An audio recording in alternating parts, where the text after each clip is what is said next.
Hello ladies and gentleman, मैं Prathamesh willing magic talk show के Hindi podcast में आपका तहे दिल से स्वागत करता हूं। इस पॉडकास्ट के थ्रू हम स्टूडेंट्स और प्रोफेशनल्स को लीडरशिप, मैनेजमेंट एंड एंटरप्रेन्योरशिप के क्षेत्र में बड़ी और असामान्य सफलता पाने की राह दिखाते हैं। किताबशाला सीरीज में हमने लाइफ ट्रांसफॉर्मिंग बुक्स के इम्पोर्टेंट लेसन्स को बहुत ही क्रिएटिवली और सिंपल वे में आपके सामने लाने की कोशिश की है। यानी कि पूरी किताब का सारांश सिर्फ 7 मिनट और 7 लेसन्स में। आगे बढ़ने से पहले मैजिक टॉक शो यानी के MTS पॉडकास्ट को फॉलो करें और बेल आइकन को प्रेस करना ना भूलें, जिससे आपको हमारे पॉडकास्ट के अपडेट्स लगातार मिलते रहे। आज के एपिसोड में हम बात करेंगे डेविड एलन द्वारा लिखी गई एक अमेजिंग किताब जिसका नाम है गेटिंग थिंग्स डन। ये किताब आपको आपके प्रोडक्टिविटी बढ़ाने और सभी कामों को क्वालिटी से पूरा करने में आपकी दोस्त जैसी सहायता करेगी। हम सभी ने स्कूल के टाइम में एक काम किया था। बड़े बड़े डेकोरेटेड टाइम टेबल बनाए थे जिस पर हम लिखते थे कि हम कितने बजे खाना खाएंगे, रिसेस होगी, कितने बजे पढ़ेंगे, कितने बजे खेलेंगे, एक्सेट्रा एक्सेट्रा। सभी ने करा है ये, राइट? लेकिन the funnier fact is that इसे आज तक किसी ने कोई टाइम टेबल फॉलो ही नहीं हुआ। बस कुछ मिला है तो वो है बैकलॉग्स और pending works and so on. आज हम बात करने जा रहे हैं ऐसे ये किताब की जो आपको इस प्रॉब्लम का सल्यूशन देती है कि वो सारे काम कैसे समय पर किए जाए जिसके बाद हम पछताना नहीं पड़ेगा। तो आपका स्वागत है इस किताब में जिसका नाम है getting things done by David Allen. ये किताब गेटिंग थिंग्स डन आपको एक टू डू लिस्ट को पूरा करने के लिए एक मार्गदर्शक की तरह है और हमें अगर अपने जीवन में प्रोडक्टिविटी के लेवल को बढ़ाना है तो ये किताब उसमें हमारे दोस्त बनकर सहायता करती है। लेखक बड़ा क्लियर है और सिंपल एडवाइस देते हैं जो एक जादू की तरह काम करता है। जैसे रोजमर्रा के काम में होने वाली उथल पुथल को उपलब्धि के शांत समुंदर में बदला जाए। सोचिए कि आपके पास आपका कोई घनिष्ठ मित्र है जो आपको ये कहता है कि घबराओ मत, मैं तुम्हारे साथ खड़ा हूं, आओ साथ मिलकर इस चीज का मुकाबला करते हैं, साथ मिलकर इस प्रॉब्लम को निपटा देते हैं।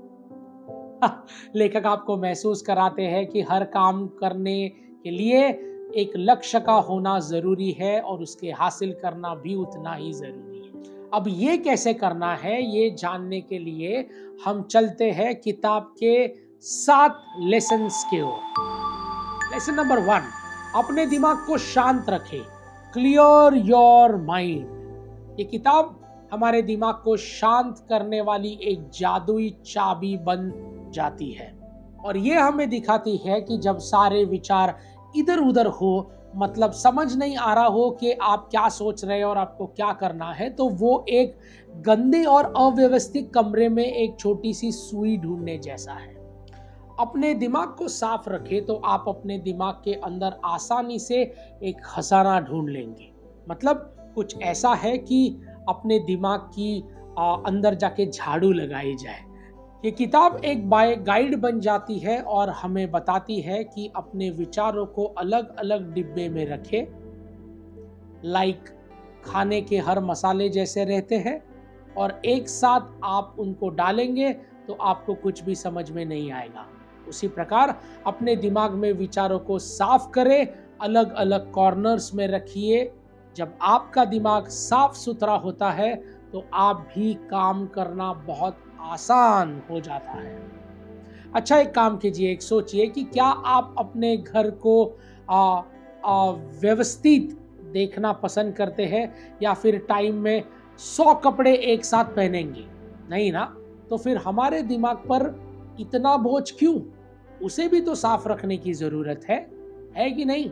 तो चलिए, दिवाली का इंतजार मत कीजिए और आज ही अपने दिमाग को साफ सुथरा कीजिए। लेसन नंबर 2, लिखने की आदत डालिए, राइट थिंग्स डाउन। दिमाग पर याद करने का बोझ क्यों डाले, उसे सिर्फ सोचने का काम करने दीजिए और फिर जब हमारे पास कागज है तो क्यों ना विचारों को उस पर उतारा जाए।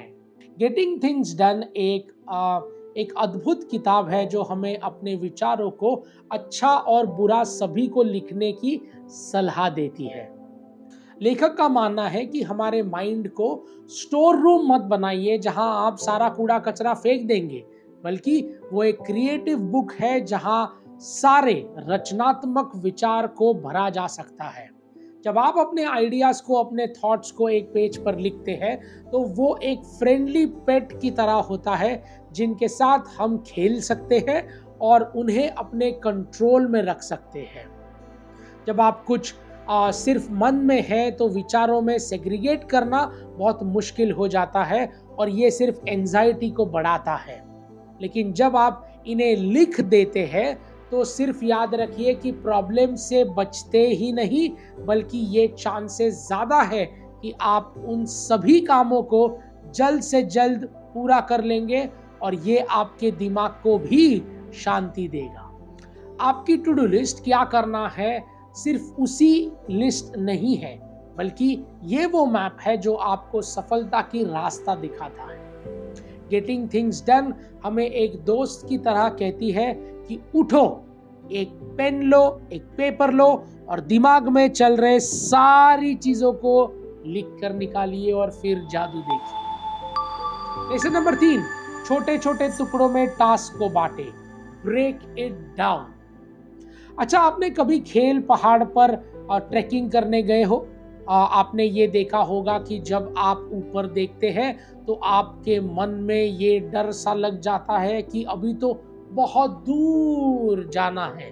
लेकिन जब आप सिर्फ अगली सीढ़ी को देखते हैं तो आपको आसानी से एक स्टेप आगे बढ़ने का हुनर मिलता है और धीरे धीरे आप मंजिल की ओर अपने आप को लेके जाते हैं। जो हमें सिखाता है कि बड़े बड़े गोल्स को पहाड़ों की तरह होते हैं जिनको हमें देखकर डर नहीं जाना चाहिए, बल्कि one step at a time अगर हम लेंगे तो धीरे धीरे करके हम पूरा एवरेस्ट भी चढ़ सकते हैं। जो ड्रीम्स आपको ऐसी लगती है कि ये मैं नहीं अचीव कर पाऊंगा, तो उसे छोटे छोटे भागों में बांटिए और देखिए कि कैसे आपके सपने पूरे होते हैं।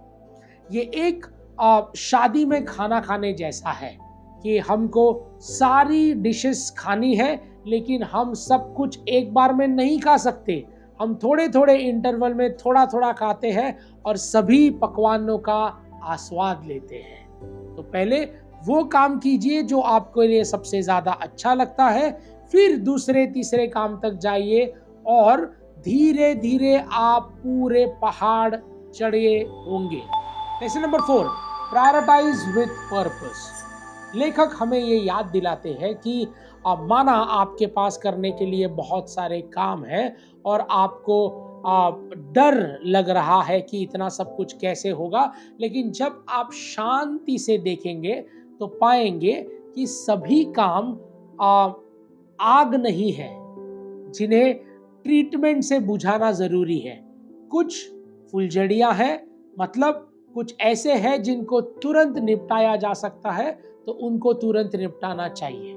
फॉर एग्जाम्पल, मान लीजिए कि आपको किसी फ्रेंड से मिलने हॉस्पिटल जाना है और सेम थिंग पर आपके स्पा करने के पार्लर में। अब आप टेंशन ले रहे हैं कि ये मैं क्या करूं, पर आप खुद ही सोचिए इसमें से ज्यादा जरूरी क्या है। क्या वो दूसरा काम थोड़ी देर इंतजार कर सकता है? आई होप आप समझ गए हो मैं क्या कहने की कोशिश करने वाला हूं। मतलब आपके सामने थाली में सब्जी है और डेजर्ट भी है, तो पहले सब्जी खाए क्योंकि वो सबसे ज्यादा हेल्दी है और सेटिस्फैक्टरी है। तो आपका गोल सेटिंग बड़ी, यानी ये बुक आपसे ये कह रही है कि पहले वो करो जो आपको बड़े लक्ष्य के पास ले जाए और जो ज्यादा मायने रखता हो, ताकि आप इंतजार कर लेंगे। Lesson number 5, create actionable list. हम स्कूल टाइम पर वो टू डू लिस्ट का यूज करते थे। टाइम टेबल को कभी पूरा इसलिए नहीं कर पाए क्योंकि हमें उसमें वो सब कुछ लिख देते हैं जो हमें करना है, लेकिन हम ये नहीं सोचेंगे कि एक दिन में वास्तव में कितना कुछ हो सकता है। ये किताब तो एक लिस्ट की मास्टर है जो हमें ये सिखाती है कि टू डू लिस्ट एक मानचित्र की तरह है, कोई इच्छाधारी कागज नहीं जिस पे आप लिख देंगे और वो बस पूरा हो जाएगा। अरे ये ऐसा तो हर किसी गाड़ी में सिर्फ 500 किलोमीटर चल सकती है, लेकिन ये चलाते हैं 800 किलोमीटर, तो ऐसे हमारी गाड़ी खराब हो जाएगी और आप मंजिल तक नहीं पहुंच पाओगे। तो क्या करना है? हम कोई रेस में थोड़ी है ना, 2 दिन में 400 किलोमीटर पार करना है या ऐसा कुछ। तो इसे आप मंजिल की तरह ना कंसिडर करें, बल्कि एक प्रोसेस और इनपुट की ओर कंसिडर करके आगे चलते जाएं। जैसे आपको एक पूरी बुक पढ़नी है तो एक दिन में आप नहीं पढ़ सकते, इसके पहले आपको चैप्टर्स को डिवाइड करना पड़ेगा और हर रोज 10 चैप्टर्स पढ़ने ठानने पड़ेंगे, तो शायद आप अचीव कर पाएंगे जो आपको करना है। उम्मीद है कि आप समझ गए होंगे कि ये पॉइंट हमें क्या क्या सिखाने की कोशिश कर रहा है। Lesson 6, use the time blocks. ये बुक अपने आप को एक टाइम मैनेजमेंट कोच में बदल देती है। आपका दिन का कॉमिक बुक है जिसको चैप्टर्स आपको डिवाइड करने होंगे। लेखक कहता है कि अगले टाइम पर अगले रोल निभा सकते हैं। ये एक जादुई घड़ी होने जैसा है जो आपके किसी भी समय को पढ़कर आपको आगे क्या होने वाला है वो दिखाने की क्षमता रखती है। टाइम ब्लॉकिंग मिनी एडवेंचर की तरह एक आपको समय पर सब करने से रोकता है और हर काम के लिए समय डिवाइड कर देता है। Lesson number 7, reflect and revise. Getting things done एक रिफ्लेक्ट गुरु बन जाते हैं जो हमें ये सिखाते हैं कि आपकी टू डू लिस्ट कोई पत्थर की लकीर नहीं है, इससे आप बदल नहीं सकते। मतलब ऐसा कुछ भी नहीं है कि आपने कुछ लिख दिया और वो पूरा होने जा रहा है। हम इंसान हैं और हमारी प्रायोरिटीज बदलती रहती है। हो सकता है कि कुछ और काम आए तो ज़्यादा इम्पोर्टेंट सीधी सी बात है, लेकिन अगर पूरा अचीव नहीं कर पाएंगे तो क्या होगा? उसके लिए टेंशन मत लीजिए, ज़रूर बनाए रखिए। हमारे जीवन के कई यू टर्न्स और कई अतरंगी सड़कें आती है जहां हमारे प्लान्स को गिरगिरा जाती है या क्वेश्चन करने लग जाते हैं। सो फॉर एग्जाम्पल, आपने सोचा कि मैं आज 3 चैप्टर पढ़ लूंगा, लेकिन अचानक से घर पर कोई गेस्ट आ जाते हैं तो आपको उन्हें अटेंड करना पड़ता है। तो आप मानसिक तनाव में मत आइएगा। ओ मेरे 3 चैप्टर्स का क्या होगा, कैसे होगा? कोई बात नहीं, वो कल है, वो कल देख लेंगे। लेकिन आज आप जो गेस्ट को है वो अटेंड करना पड़ेगा। तो ऐसे कितने भी काम हैं जो बुलाए मेहमानों की तरह आ जाएंगे और हमें उन सभी को और प्रवृत्त करना है। हमारे प्रायोरिटीज बदलती है उसके हिसाब से। तो जब भी जरूरत पड़े तो अपने प्लान्स को चेंज करिएगा। जैसे जीपीएस हर गली से रास्ता बड़ा बेहतर ढूंढ के निकालता है। सो लेडीज एंड जेंटलमैन, इसी के साथ हमारे 7 लेसन यहाँ पे समाप्त होते हैं। संक्षिप्त में गेटिंग थिंग डन हमारे लिए एक टू डू, एक एक्शनेबल लिस्ट बनाने जैसा है जो पूरे ज्ञान में काफी तारीखें बदलता है और कम तो सही समय पर क्या कर सकते हैं उसके बारे में हमें ज्ञान देता है। सो लेडीज एंड जेंटलमैन, इस किताब को एक ज्ञान का खजाना समझना बिल्कुल सही है, लेकिन आपके दिमाग को सिर्फ इंफॉर्मेशन से भर देना हमारा मकसद बिल्कुल भी नहीं, बल्कि हम बस एक माध्यम है जो किताबशाला के जरिए दुनिया का सर्वश्रेष्ठ ज्ञान आप तक सिंपल भाषा में पहुंचाने का ट्राई कर रहे हैं, प्रयास कर रहे हैं। तो इस ज्ञान को सिर्फ ज्ञान ना रहने दें और इसको रोजमर्रा के जिंदगी में इस्तेमाल कीजिए और अपनी जिंदगी को कई ऊंचाइयों तक ले जाइए। तो दोस्तों, किताबशाला के अगले एपिसोड में फिर मुलाकात होगी जहां हम बात करेंगे कैल न्यूपोर्ट द्वारा लिखी गई एक अद्भुत किताब जिसका नाम है डीप वर्क। इस बुक से हम जानेंगे कि हम सबसे ज्यादा प्रोडक्टिविटी कैसे हासिल करें और फोकस कैसे बढ़ाएं। Ladies and gentlemen, this is Prathamesh Welling signing off until we meet next. Thank you.